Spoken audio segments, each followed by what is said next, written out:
We will not No, agree, Your Honor, the counsel cannot We will dictate not how I agree, will Your proceed with Honor. my cross-examination.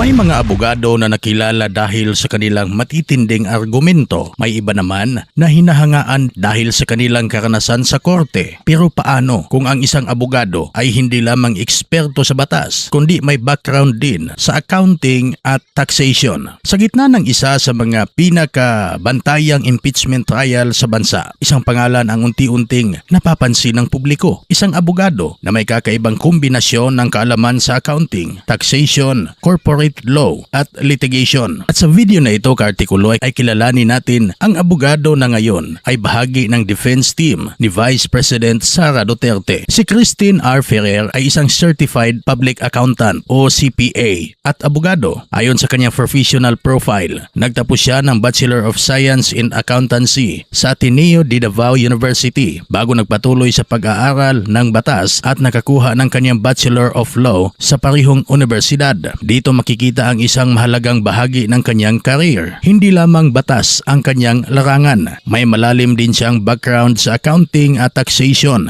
Mga larangang nangangailangan ng masusing pagsusuri sa dokumento, numero, transaksyon at mga obligasyong legal. At dahil dito naging bahagi ng kanyang professional practice ang taxation, corporate at commercial law, mergers at acquisitions, litigation at dispute resolution. Ikalawang bahagi mula sa taxation patungo sa malaking legal battles. Bago siya napansin sa kasalukuyang impeachment proceedings, mayroon ng mga malalaking kaso at transaksyon na naging bahagi ng kanyang career. Ayon sa ating pananaliksik, isa sa bahagi ng kanyang professional background ay ang 25 billion tax compromise settlement involving ng Mighty Corporation at the Bureau of Internal Revenue na kanyang team ang humawak noong 2017. Mahalaga ang ganitong uri ng karanasan dahil ang tax cases ay hindi lamang tungkol sa simpleng pagbasa ng batas. Kailangan dito ang pag-unawa sa financial records, tax rules, corporate transactions at mga dokumentong maaaring maging mahalaga sa isang legal dispute. Kaya naman ang kombinasyon ng kaniyang pagiging CPA at abogado ay isa sa mga kapansin-pansing bahagi ng kanyang professional profile. Ikatlong bahagi sa impeachment trial ni Vice President Sara Duterte. Ngayon,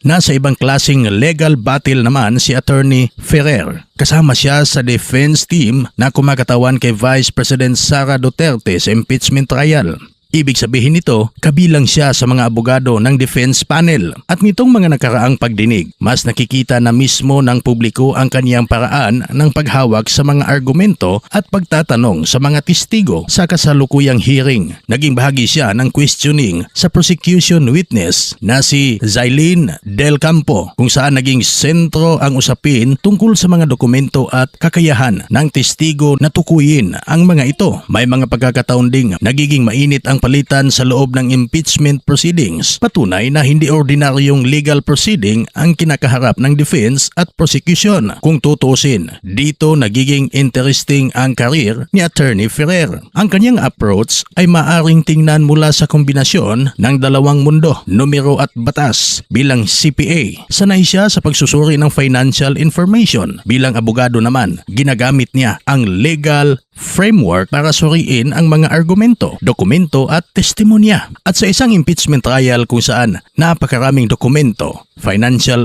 issues at legal questions ang maaaring pag-usapan, malaking bahagi ang maingat na pagsusuri sa bawat detalye. Hindi man siya ang pinakakilalang mukha ng defense team bago magsimula ang paglilitis. Mas napapansin ngayon ang kanyang presensya habang nagpapatuloy ang mga pagdinig. Sa muli, mula sa mundo ng accounting at taxation, patungo sa corporate law at litigation. At ngayon, nasa gitna ng isang impeachment trial na sinusubaybayan ng buong bansa. Ito ang kwento ni Attorney Christine Ferrer, isang CPA lawyer na pinagsama ang kaalaman sa numero at batas sa kanyang legal practice. At habang nagpapatuloy ang impeachment trial, isa lamang ang tiyak, mas marami pa tayong maririnig mula sa mga abogado ng magkabilang panig. At si Attorney Christine Ferrer, isa siya sa mga personalidad na unti-unting nakikilala ng publiko sa likod ng makasaysayang legal battle na ito. Ikaw, Kartikulo, anong masasabi mo sa videong ito? Pwede ka mag-comment sa comment section at huwag kalimutang i-follow, i-like at i-share ang ating video at pasubscribe na din ng Artikulo. Maraming salamat!